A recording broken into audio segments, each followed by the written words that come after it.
Dear student, listen to me everybody. Two long horizontal wires are placed at a distance of 2 centimeter in vertical plane parallel to each other. Same current is flowing in the same direction in both wire. Mass per unit length of lower wire is 50 milligram per centimeter. What is the magnitude of current so that lower wire field weightlessness? देखो बेटा बहुत बढ़िया सवाल है। अभी जो है जानिए बेटा, कल इसी तरह से हम लोग एक क्वेश्चन लगाए थे। हमारे पास दो वायर है। क्वेश्चन बाद में पढ़ते, पहले समझ लो लॉजिक क्या है। We have to wire look like this, और हम इन वायर को हॉरिजॉन्टली रखे हुए हैं, वन के ऊपर वन, ठीक है। और same current is flowing in it, इनमें जो है सेम अमाउंट की करंट फ्लो हो रही है, और दोनों वायर कुछ ना कुछ डिस्टेंस पर रखे होंगे। तो श्योर सर्टेन दोनों वायर जब कुछ डिस्टेंस रखे होंगे तो उनके बीच क्या लग रहा होगा? Magnetic force. और उस फोर्स का काम क्या होगा? जो पहले वाला वायर है, जो ऊपर वाला वायर है, इसका वेट नीचे वर्क करेगा और ये फोर्स ऊपर की ओर वर्क करेगा अगर दोनों इक्वल हो जाएं। The weight of first wire is equal to the magnetic force working in between them. तो ये वायर कैसे फील होगा? वेटलेसनेस, माने इसका कोई वेट नहीं फील होगा, ये जो है हवा में लटका रहेगा। यही क्वेश्चन है, ठीक। और जैसे आप कल क्वेश्चन किए थे कि इसके पर यूनिट लेंथ का वेट दिया था, वैसे यहाँ पर यूनिट लेंथ का मास दिया हुआ है। अब क्वेश्चन पढ़ेंगे, कॉन्सेप्ट क्लियर हो गया है। What is the concept of the question अपने आप लगा लोगे। अब एक एक स्टेप पढ़ करके लगा रहा हूं ना बेटे। चलो, माननीय प्रज्ञान जी, टू लॉन्ग, दो लंबे horizontal wires are placed at a distance of 2 centimeter in vertical plane parallel to each other. दो वायर हॉरिजॉन्टली रखे हैं, वर्टिकल प्लेन में रखे हैं 2 सेंटीमीटर की डिस्टेंस पर। तो look like this. Question number 19, everybody listen me. Here are two wires placed in a vertical plane but horizontal. दोनों वायर हॉरिजॉन्टल रखे हैं। The distance in between them is 2 centimeters. Both wires are placed parallel to each other and at a distance 2 centimeter. Same current is flowing. Same current I and current I flow कर रही, कोई दिक्कत नहीं था। It is the first wire. सिद्धांत Tiwari, it is the second wire. Same current is flowing in them and both wires are horizontally placed in vertical plane parallel to each other at a distance of 2 centimeter. लंबे समझ में आए? दो wire है निखिल सिंह, दोनों wire बेटा एक दूसरे के पैरेलल और वर्टिकल प्लेन में हॉरिजॉन्टली रखे हुए हैं और एक दूसरे से 2 सेंटीमीटर की डिस्टेंस पर। मूर्ख रोज नहीं आता है, ध्यान समझ, ठीक है। Same current is flowing in them, जो है समान अमाउंट की करंट इनमें कर रही है। और आगे देखो बेटा निकल, mass per unit length of lower wire is 50 milligram per centimetre. ये देखो जरा क्या दिया है। ये जो लोअर वायर है, नीचे वाला वायर, इसका मास पर यूनिट लेंथ दिया है 50 मिलीग्राम पर सेंटीमीटर।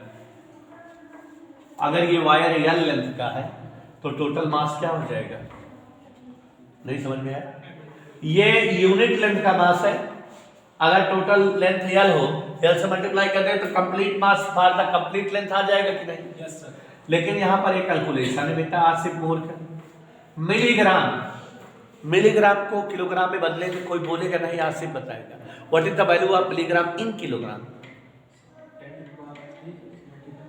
10 पावर 3, माने मिलीग्राम ज्यादा हो सके। Anybody, all of you? Divide करते हैं कितने से? हाँ, एक बार हम बताए थे बेटा, क्वेश्चन में कहीं आया था। मिलीग्राम है, 10 पावर -3 करेंगे तो ग्राम बनेगा। ग्राम, सेंटीग्राम, डेसीग्राम, मिलीग्राम होता है। और 10 पावर -3 से डिवाइड करेंगे तो मतलब फिर किलोग्राम हो जाएगा। It can be written as look like this, ठीक बेटा। मिलीग्राम पहले 10 पावर -3 आई ग्राम बना, फिर 10 पावर -3 आई किलोग्राम बना, नीचे 10 पावर -2 मीटर, किलोग्राम पर मीटर बन गया ये, इनटू ईयर। तो ये हो गया बेटा 5 × 10 की पावर -3 किलोग्राम पर मीटर इनटू ईयर। कोई डाउट? यहाँ 6 - 2 हुआ 805 तो ये आ गया। फॉर वेटलेसनेस, ये वायर वेटलेस दिखे, इसका मतलब इसके जो नीचे का वेट है, इसका weight equal to magnetic force.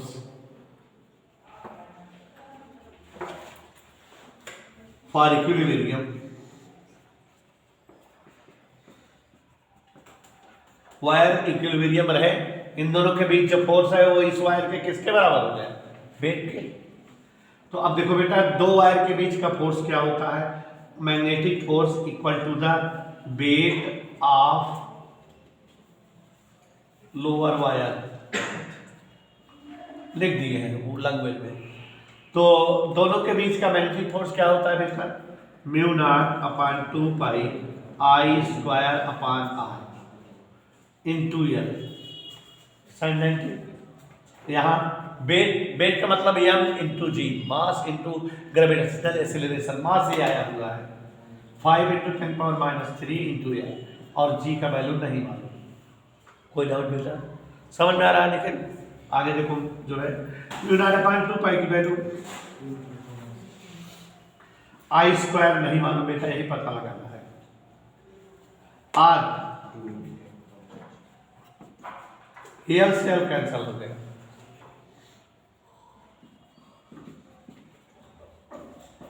Ji value 10 right कर दी। अब यहां पर देखो जरा, 2 से 2 कैंसल हो गया, I² इक्वल, ये बेटा 5 × 10 की पावर कितना है, यहां क्या बचा है 10⁻⁵, डिवाइड हो जाएगा, यह आएगा 5000। कोई डाउट बेटा? I इक्वल √5000,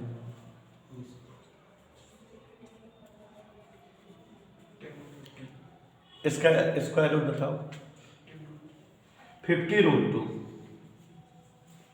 कैसे? 50 का स्क्वायर करोगे 2500 होता है, 2500, और उसका जो है डबल है ये 5000। तो 50√2 ampere is the amount of current flowing in them, और इसको चाहो तो √2 वैल्यू रख दो 1.414, तो ये बेटा सॉल्व करने पर आ जाएगा लगभग 70 एम्पियर। 14×5 = 70। नहीं समझे?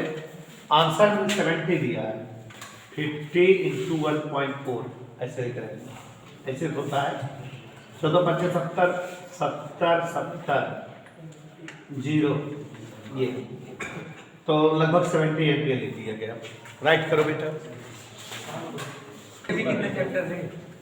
Question number 20 20 distance between two very long wire A and B is 0.10। देखो बेटा जानवी, थोड़ा क्वेश्चन टेक्निकल है, टाइम लगेगा लगाने में इसको। Distance between two very long wire A and B is 0.10 metre. 5 ampere current is flowing in wire A and B has current of 15 ampere. Calculate the magnetic field at point P and at point Q. Find the force acting per unit length of wire A. देखो बेटा, question अगर धीरे धीरे समझ जाओ तो आ गया। देखो, 2 long wire A and B, यहाँ पर एक लॉन्ग वायर A है, वायर A जान बेटा आ रहा है, और दूसरा बेटा ये लॉन्ग वायर क्या है, बी। ठीक है, 5 एम्पियर की करंट पहले वाले वायर में फ्लो कर रही है, दूसरे वायर में करंट 15 एम्पियर की फ्लो कर रही है। Both wires are at a distance 0.10 metre. यहां तक समझ में आया बेटा? क्वेश्चन प्रज्ञान सुन लिए क्या तुम? Distance between two very long wire A and B 0.10 metre. दो वायर ए और बी की मिडिल गैपिंग या मिडिल डिस्टेंस 0.10 मीटर है। एक वायर में 5 एम्पियर की करंट और दूसरे वायर में 0.15 एम्पियर की 15 एम्पियर की करंट फ्लो कर रही है। आपको बेटा calculate the magnetic field eight point P and Q.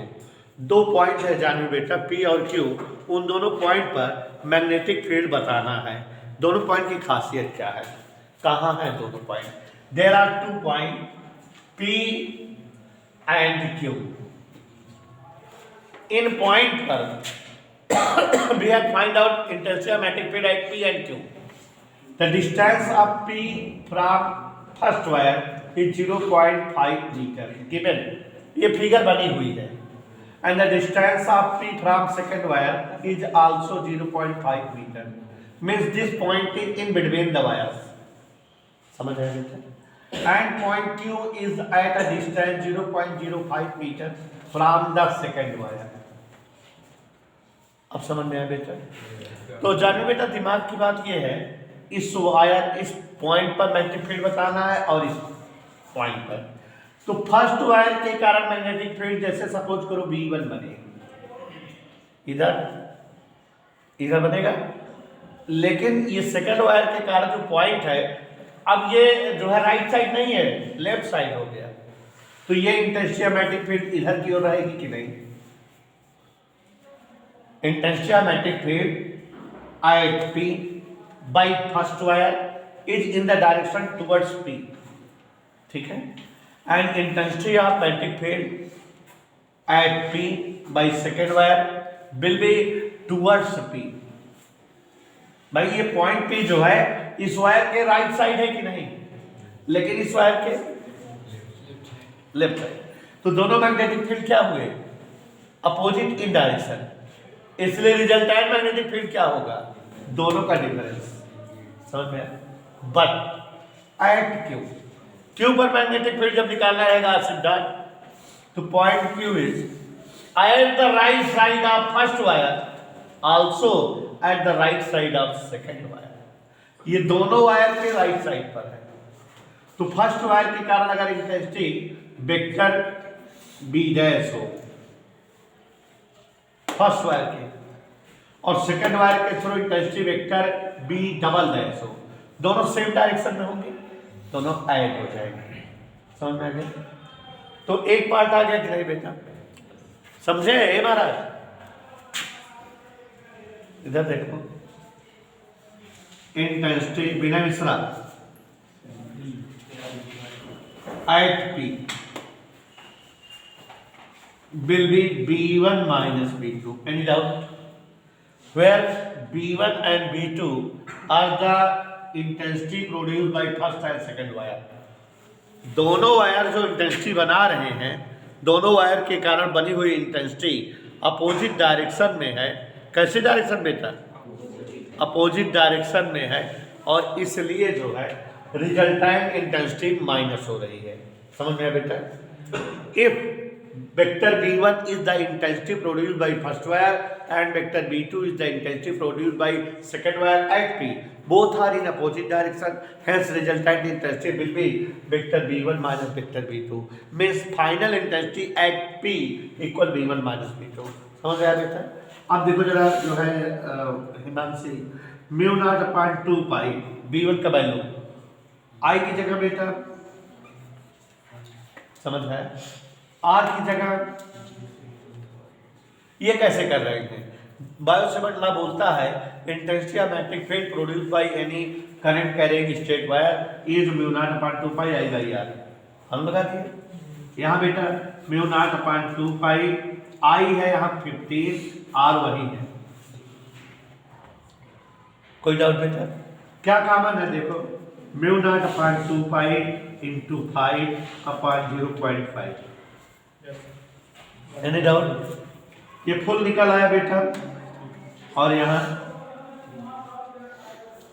कोई दिक्कत बेटा? तो अब ये इसकी वैल्यू क्या होती है? डेसिमल हटा दो, 500 से डिवाइड करो. अब ये बेटा 2 जान, ये जान लो डिफरेंस रहता है ना, ज्यादा में से कम घटता है. तो कितना आंसर आ गया? 4 × 10⁵ टेस्ला. इधर क्लियर? अब कहां पर इंटेंसिटी निकाले बेटा? Intensity at Q.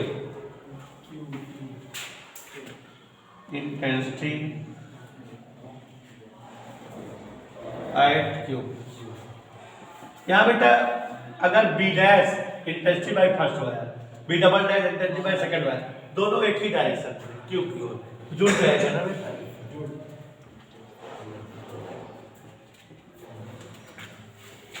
Any doubt? Look like this. B dash mu naught upon 2 pi.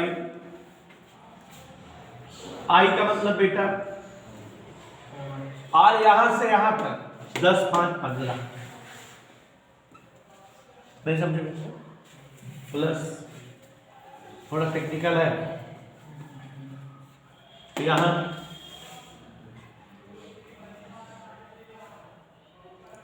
क्या हुआ,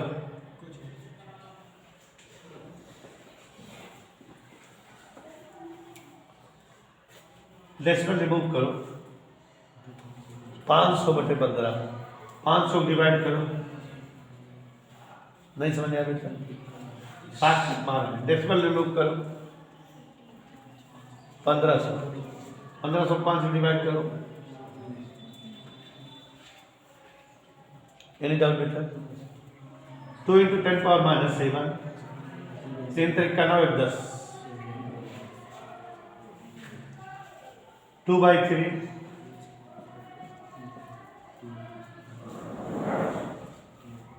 एनी डाउट बेटा, चाहो तो 2 से डिवाइड कर दो 3 को। अच्छा ये आ गया, अभी और कुछ पूछ रहा है इसमें, कुछ और पूछ रहा है, हाँ ध्यान सुनो जरा।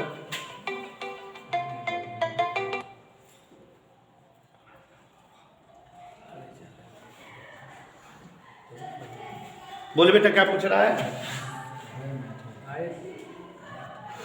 Find the force acting per unit length of wire A, दोनों के बीच का फोर्स पूछ रहा है पर यूनिट लेंथ, कैसे निकालो बेटा, F/L mu naught upon 2 pi I1, नहीं मालूम बेटा, बोलो फार्मूला लेते हैं, I1 I2 बेटा 15 R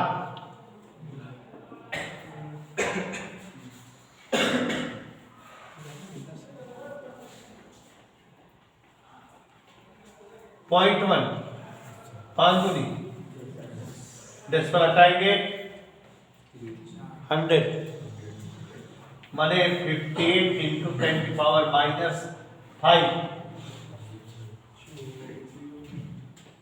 न्यूटन पर मीटर, 1.5 × 10⁻⁴ न्यूटन पर मीटर आ रहा है। Question, AB is a long wire kept horizontal on the table। ये बेटा थोड़ा घुमाऊ क्वेश्चन है, ध्यान देना, जान बेटा सब नहीं रही हो तुम।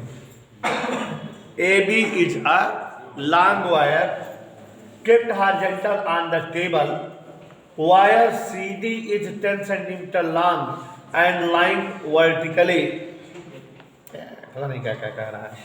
AB is a long wire kept horizontal on the table, table पर रखा हुआ horizontally, wire CD is 10 cm long and lying vertically above AB, AB के ऊपर vertical, this can slide up or down onto vertical parallel support if wire carry 20 ampere current, at which height above AB the wire CD will stop in equilibrium, mass of wire CD 0.50 ग्राम। देखो बेटा questions board पर बनाते हैं एक एक step, बकवास question, इस तरह क्वेश्चन कभी पूछा नहीं जाता। इसके बाद फिगर वाली सवालें हैं, लेकिन एक आध फिगर क्वेश्चन पूछी जाती हैं, तो फिगर वाली इसके बाद लगवाएंगे। इसको थोड़ा सा देख लीजिए, कैलकुलेट करिए। AB is a long wire kept horizontal on the table, समझे इतना Vinay Mishra. AB is a long wire kept horizontal on the table, समझ में आया बेटा Vinay ji. Wire CD is 10 cm long and lying vertically above AB. A B के ऊपर vertically लटक रहा है, कितना सेंटीमीटर लंबा? 10 सेंटीमीटर।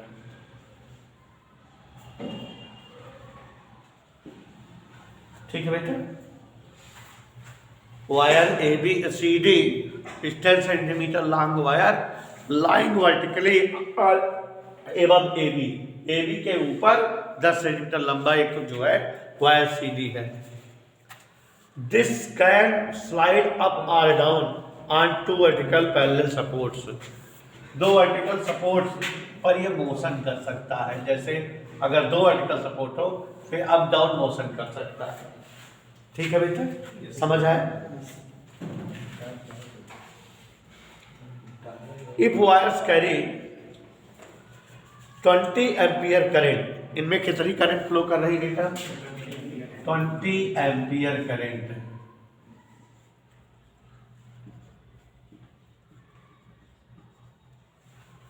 ध्यान देना।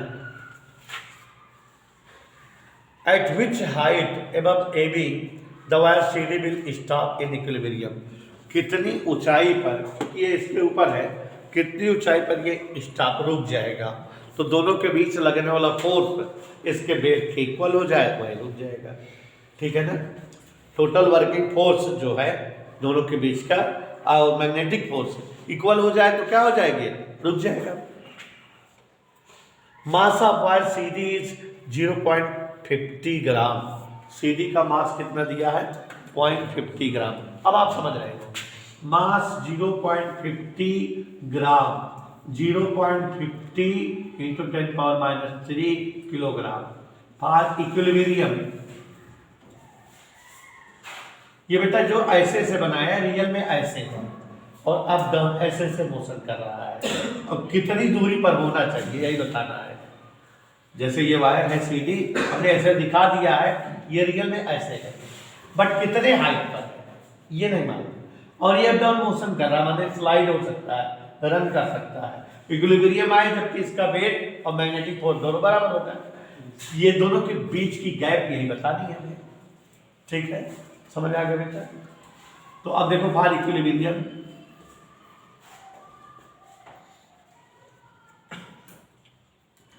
Magnetic force equal to weight, magnetic force equal to weight. Magnetic force बेटा mu naught upon 2 pi I1 I2 upon R ही अननोन है इंटू एल। अब ये जितना लंबा वायर है उतने पे ही फोर्स लग रहा होगा, 10 सेंटीमीटर। ठीक बेटा, वेट क्या है? 0.50 इंटू जी। अब हमारे पास जो वैल्यू आप पार होगी देखिए आंसर, तो लगाए हो क्या मिस्टर? लगाए हो 2 इंटू 10⁻⁻7 20 जा 400 यहाँ बेटा इन दोनों का मल्टीप्लाई, वो नीचे आ गया 0.50 इंटू 10⁻²। साफ कर लोगे? आर इक्वल, यहाँ देखो बेटा 2 4 जा 8,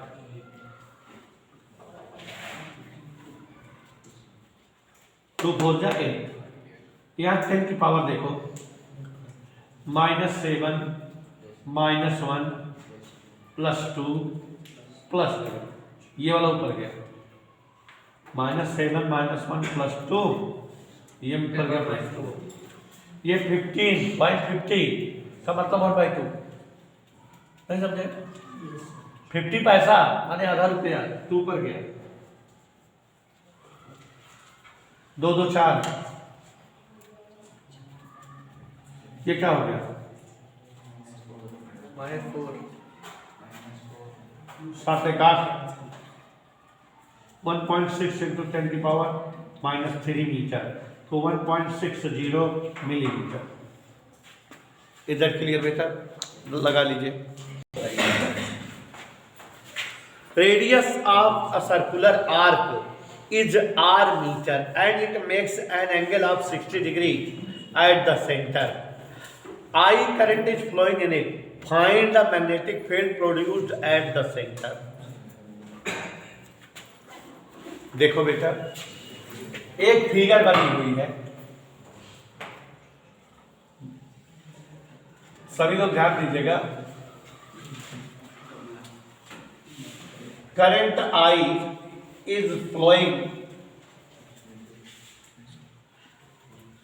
look like this. Current I is flowing look like this, figure बनी हुई है, और ये जो है सर्कुलर आर्क है जिसकी रेडियस, इस सर्कुलर आर्क की रेडियस दिया हुआ है। अगर ये सेंटर हो और यहां पर 60 डिग्री का एंगल बन रहा हो, कितने डिग्री का बेटा? 60। तो इसकी रेडियस दिया हुआ है r। You have to find out magnetic force produced at the centre. इस प्लेस पर कितना मैग्नेटिक फील्ड बनेगा, यही आपको बताना है। फिगर एक बार फिर से देखिए। It is a figure look like this.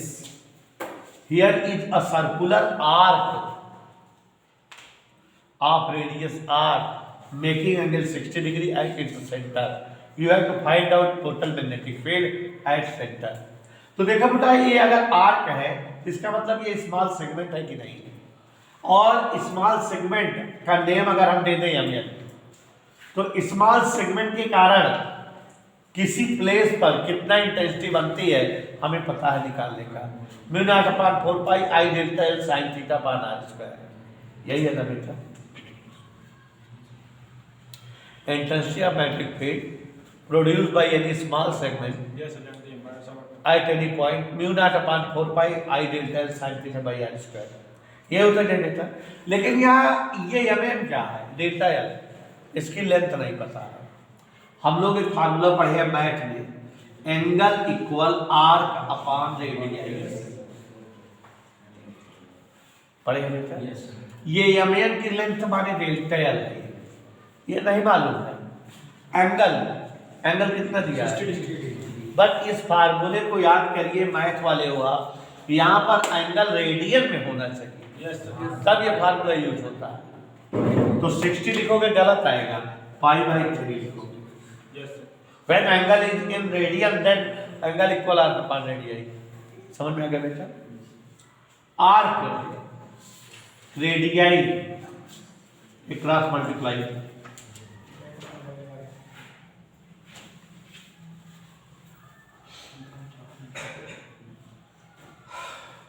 सो क्या फार्मूला होता है?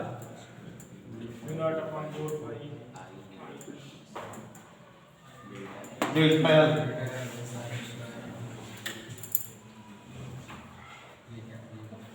साइन थीटा, तो जानते ही हो रेडियस वाला एंगल तो 90 होता है upon r square. I delta L sine theta upon r square. Any doubt बेटा? क्या गया ध्यान बेटा? देखो, mu naught upon 4 pi I into pi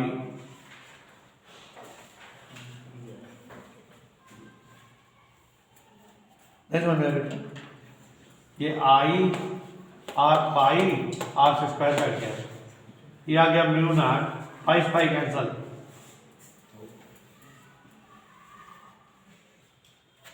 समझ आया कि नहीं? कोई दिक्कत बेटा? समझ आया? कहीं कोई दिक्कत हो तो बताओ बेटा। No sir. इसकी वैल्यू रख दो, म्यू नॉट की वैल्यू रखा है। क्या होती है म्यू नॉट वैल्यू? तो यही रख दिया, क्या करें, पैसे नोटंकी करता है। Mu naught upon 4 pi value क्या होती है? आई पाई अपॉन 3, ये आंसर आ रहा है। समझ आ गया बेटा?